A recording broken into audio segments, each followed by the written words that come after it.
ರಾಜ್ಯ ಸರ್ಕಾರ ಫೋಟೋಗ್ರಾಫರ್ ಉದ್ಯೋಗ ನಿರ್ವಹಿಸುವ ಫೋಟೋಗ್ರಾಫರ್ ಕಲ್ಯಾಣಕ್ಕೆ ಅಕಾಡೆಮಿ ಸ್ಥಾಪಿಸಬೇಕು ಎಂದು ಖ್ಯಾತ ವ್ಯಂಗ್ಯಚಿತ್ರಕಾರ ದಾವಣಗೆರೆ ಮಂಜುನಾಥ್ ಸರ್ಕಾರಕ್ಕೆ ಆಗ್ರಹಿಸಿದ್ದಾರೆ. ಚಿತ್ರದುರ್ಗ ಜಿಲ್ಲೆಯ ಹೊಳಲ್ಕೆರೆ ಪಟ್ಟಣದ ಸಂವಿಧಾನ ಸೌಧದಲ್ಲಿ ತಾಲೂಕಾ ಫೋಟೋಗ್ರಾಫರ್ ಅಸೋಸಿಯೇಷನ್ ಕೈಗೊಂಡಿದ್ದ ಛಾಯಾ ಸಂಭ್ರಮ 2026ರ ಕಾರ್ಯಕ್ರಮ ಉದ್ಘಾಟಿಸಿ ಮಾತನಾಡಿದರು. ಜಗತ್ತಿನ ಎಲ್ಲ ಇತಿಹಾಸವನ್ನ ಸಂಗ್ರಹಿಸಿ ದಂತಕಥೆಗಳ ಮಾಹಿತಿಯನ್ನ ಸೆರೆಹಿಡಿಯುವಲ್ಲಿ ಫೋಟೋಗ್ರಾಫರ್ ಮಹತ್ವ ವಹಿಸಿದ್ದಾನೆ. ಅವನ ಸಾಧಕ ಬಾಧಕಕ್ಕೆ ಸರ್ಕಾರದ ನೆರವು ತುಂಬಾ ಅಗತ್ಯವಾಗಿದೆ. ಹಾಗಾಗಿ ಅಕಾಡೆಮಿಯನ್ನ ಸ್ಥಾಪಿಸಿ ಛಾಯಾಚಿತ್ರಕಾರರ ಬದುಕಿಗೆ ಭದ್ರತೆ ಕಲ್ಪಿಸಬೇಕು ಎಂದು ಸರ್ಕಾರಕ್ಕೆ ಆಗ್ರಹಿಸಿದ್ದಾರೆ. ಫೋಟೋಗ್ರಫಿ ಎನ್ನುವುದು ಸಾಮಾನ್ಯ ವಸ್ತು ಅಲ್ಲ. ವಿಶೇಷ ಆಸಕ್ತಿ, ಶ್ರಮ, ಶ್ರದ್ಧೆಯಿಂದ ಪ್ರಕೃತಿಯಲ್ಲಿನ ಕಲೆ, ಸಾಹಿತ್ಯ, ಸಾಂಸ್ಕೃತಿಕ ನೆರೆಗಳನ್ನು ಸೆರೆಹಿಡಿಯಬೇಕು. ಪ್ರಕೃತಿಯಲ್ಲಿರುವ ವಿಸ್ಮಯಗಳು ಸೇರಿ ಮನೋರಂಜನೆ, ಸಾಮಾಜಿಕ ಸ್ಥಿತಿಗತಿ, ರಾಜಕಾರಣ, ವ್ಯಕ್ತಿ ವಿಕಸನ, ಚಲನಚಿತ್ರ, ಬಾಹ್ಯಾಕಾಶ, ಅಂತರ್ಜಲ, ಸಂಶೋಧನೆ ಹೀಗೆ ನೂರಾರು ಹಂತದಲ್ಲಿ ಫೋಟೋಗ್ರಫಿಯನ್ನ ಉಪಯೋಗಿಸಲಾಗ್ತಾ ಇದೆ. ಹಾಗಾಗಿ ಅಲ್ಲಿ ನಿರ್ವಹಿಸುವ ಫೋಟೋಗ್ರಾಫರ್ ಸಹ ಮುಖ್ಯವಾಗ್ತಾನೆ. ಫೋಟೋಗ್ರಾಫರ್ ಕೇವಲ ಚಿತ್ರ ತೆಗೆಯುವ ವ್ಯಕ್ತಿ ಅಲ್ಲದೆ ಸಾಮಾಜಿಕ ಶಕ್ತಿಯಾಗಿ ಸಮಾಜದ ಸ್ಮರಣೆಯನ್ನ ಇತಿಹಾಸ ಪುಟದಲ್ಲಿ ಸೇರಿಸುವಂತಹ ಮಹಾನ್ ಶಕ್ತಿ ಹೊಂದಿರುವ ವ್ಯಕ್ತಿ ಎಂದು ತಿಳಿಸಿದ್ದಾರೆ. ಹೊಳಲ್ಕೆರೆ ತಾಲೂಕಾ ಅಧ್ಯಕ್ಷ ಮಂಜುನಾಥ್ ನಾಯ್ಕ ಅಧ್ಯಕ್ಷತೆ ವಹಿಸಿಕೊಂಡಿದ್ದರು. ತಾಲೂಕಾ ತಹಶೀಲ್ದಾರ್ ಕೋರಲಗುಂದಿ ವಿಜಯಕುಮಾರ್, ಪುರಸಭೆ ಮಾಜಿ ಅಧ್ಯಕ್ಷ ವಿಜಯಸಿಂಹ ಕಾಟ್ರೋತ್ತ, ಉಪನ್ಯಾಸಕ ಸಿದ್ದವನಹಳ್ಳಿ ವೀರೇಶ್ ಕುಮಾರ್, ಪುರಸಭೆ ಮಾಜಿ ಸದಸ್ಯ ಮುರುಗೇಶ್, ರಾಜ್ಯಾಧ್ಯಕ್ಷ ನಾಗೇಶ್, ಜಿಲ್ಲಾ ಗ್ರಾಹಕರ ಸಂಘದ ಅಧ್ಯಕ್ಷ ಸೈಯದ್ ಅಹಮದ್, ಕಾರ್ಯದರ್ಶಿ ಹಿರಿಯೂರು ನಾಗಣ್ಣ, ಚಿತ್ರದುರ್ಗ ಅಧ್ಯಕ್ಷ ರಾಮಚಂದ್ರ ರೆಡ್ಡಿ, ಚಳ್ಳಕೆರೆ ಅಧ್ಯಕ್ಷ ನೇತಾಜಿ ಪ್ರಸನ್ನ, ಹೊಸದುರ್ಗ ಅಧ್ಯಕ್ಷ ಮಂಜುನಾಥ್, ಹಿರಿಯೂರು ಅಧ್ಯಕ್ಷ ಕೃಷ್ಣಪ್ಪ, ದಾವಣಗೆರೆ ಜಿಲ್ಲಾ ಅಧ್ಯಕ್ಷ ವಿಜಯ್ ಜಾಧವ್, ಮೊಣಕಾಲ್ಮೂರು ಅಧ್ಯಕ್ಷ ಷಣ್ಮುಖ, ಹೊಳಲ್ಕೆರೆ ಗೌರವ ಅಧ್ಯಕ್ಷ ರಾಶಿಕರ್ ಸೇರಿದಂತೆ ಹಲವಾರು ಮುಖಂಡರು ಭಾಗವಹಿಸಿದ್ದರು. Bureau report Vedamurthy, NKS TV4, Holalkere.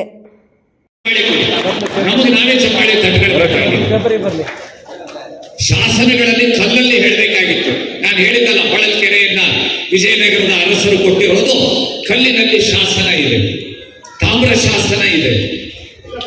ಆದರೆ ಅವು ಪ್ರಾಮಾಣಿಕ ಹೌದು ಅಲ್ಲೋ ಅನ್ನೋದು ನಮ್ಗೆ ಅನುಮಾನ ಬರುತ್ತೆ. ಆದರೆ ಇಡೀ ಪ್ರಪಂಚದಲ್ಲಿ ನಡೆದ ಘಟನೆಗಳು, ವರ್ತಮಾನದ ಘಟನೆಗಳು ಭೂತಕಾಲದಲ್ಲಿ ಸೇರೋದಕ್ಕಿಂತ ಮುಂಚಿತವಾಗಿ ಭವಿಷ್ಯ ಕಾಲಕ್ಕೆ ಶಾಶ್ವತವಾದ, ಪ್ರಾಮಾಣಿಕವಾದ, ಸತ್ಯವಾದ, ಚಿತ್ರ ಸಹಿತವಾದ ದಾಖಲೆಯನ್ನು ಮಾಡಿಕೊಟ್ಟಿದ್ದು ಯಾವುದಾದ್ರೂ ಇದ್ರೆ ಅದು ಓನ್ಲಿ ಫೋಟೋಗ್ರಫಿ, ಛಾಯಾಗ್ರಹಣೆ. ಅಲ್ಲಿಗೆ ಮುಗಿಯೋದಿಲ್ಲ ಫೋಟೋಗ್ರಫಿ. ಈ ಪ್ರಪಂಚದ ಅನೇಕ ವೈಜ್ಞಾನಿಕ ಆವಿಷ್ಕಾರಗಳಿಗೆ ಫೋಟೋಗ್ರಫಿನೇ ಕಾರಣ ಆಗಿದೆ. ಎಕ್ಸ್ರೇ ಬರೋದಕ್ಕೆ ಫೋಟೋಗ್ರಫಿ, ವೈದ್ಯಕೀಯ ಕ್ಷೇತ್ರದಲ್ಲಿ ಅದೇ ಫೋಟೋಗ್ರಫಿ ಕಾರಣ. ಪ್ರಿಂಟಿಂಗ್ ಟೆಕ್ನಾಲಜಿ ಅಡ್ವಾನ್ಸ್ ಆಗೋದಕ್ಕೆ ಫೋಟೋಗ್ರಫಿ ಕಾರಣ. ಯಾವ ಕ್ಷೇತ್ರದಲ್ಲಿ ಇಲ್ಲ, ಟೆಲಿವಿಷನ್ ಬರೋದಕ್ಕೆ ಫೋಟೋಗ್ರಫಿ ಕಾರಣ. ಇವತ್ತಿಗೂ ಫೋಟೋಗ್ರಫಿಯ ಮೂಲ ಆಧಾರದ ಮೇಲೆ ನೀವೆಲ್ಲವೂ ಹುಟ್ಕೊಂಡಿವೆ. ಯಾವ ಕ್ಷೇತ್ರದಲ್ಲಿ ಇದೆ ಇಲ್ಲ ಅಂತಲ್ಲ.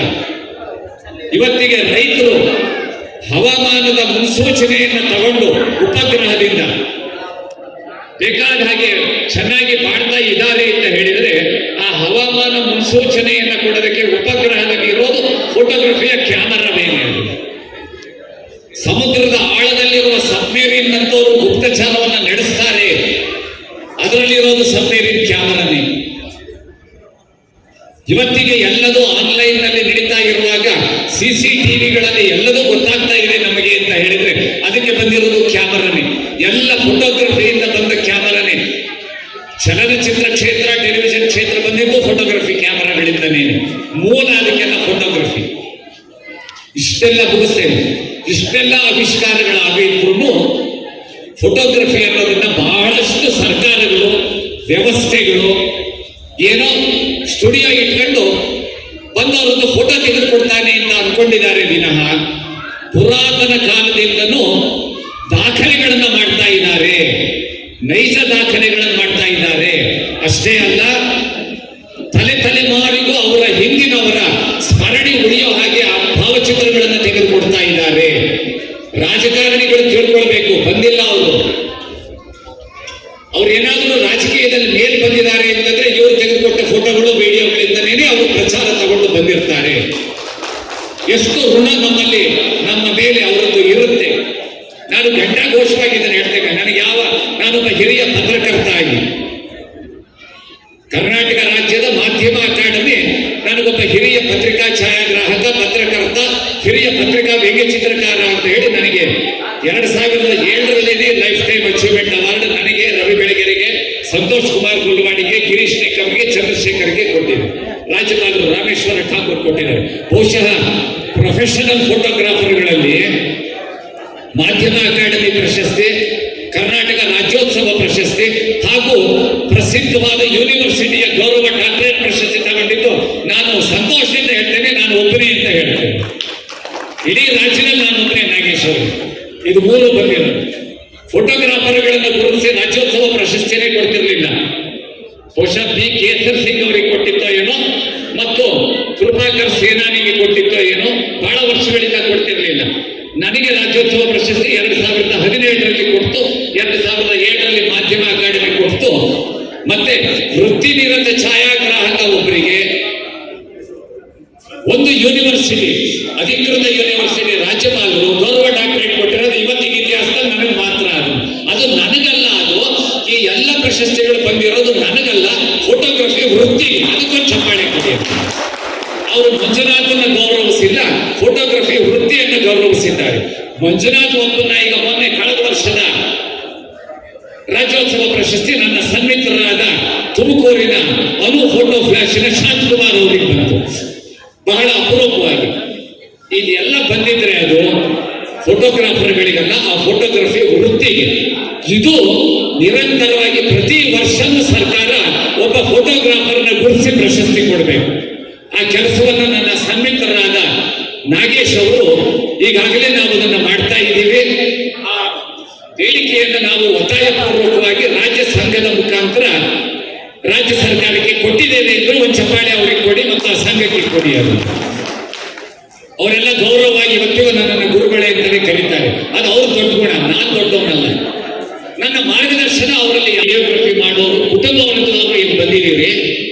ಪ್ರಪಂಚದಲ್ಲಿ ಕೆಲವು ವೃತ್ತಿಗಳು ಪ್ರಾಮಾಣಿಕವಾಗಿ ನಡೀತಾವೆ. ಮೋಸ ಮಾಡಬೇಕಂದ್ರೂ ಮಾಡೋಕ್ಕಾಗೋದಿಲ್ಲ.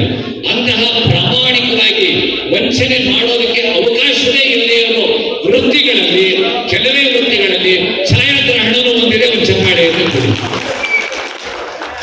ನಾವು ಯಾವ ಕಾರಣಕ್ಕೂ ಗ್ರಾಹಕರಿಗೆ ವಂಚನೆ ಮಾಡೋದಕ್ಕಾಗೋದಿಲ್ಲ.